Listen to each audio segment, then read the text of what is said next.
Hello again, my friends. Today is day 20 of our Advent devotions. Today's theme is gift, and we'll be looking at Luke 2, 22 through 38.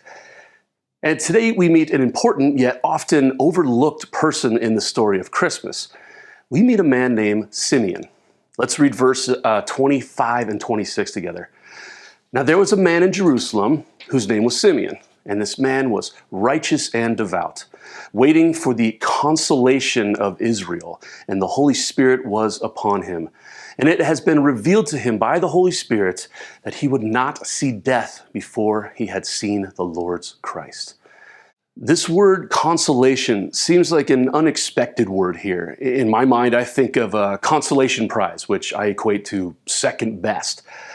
But it makes more sense when you look at the Greek translation for the word, which means comfort.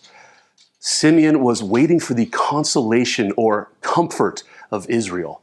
And it's important to remember that it had been 400 years since God had spoken to his people through a prophet before Christ was born.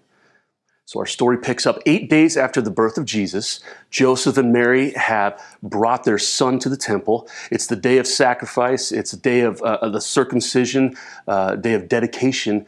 But for Simeon, it's the day of celebration. Let's look at verse 27.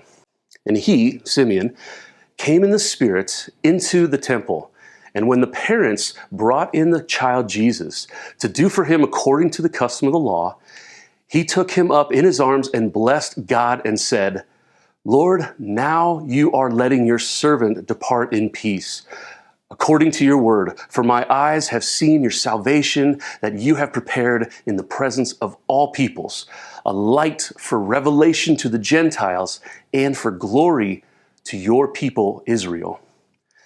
Simeon acknowledged that God had not only fulfilled the individual promise to him that he would not die before seeing the Messiah, but also the promises of the prophets to send the Anointed One to comfort both Jews and Gentiles. This story of Simeon is perhaps the ultimate example of Advent, the anticipation of joy.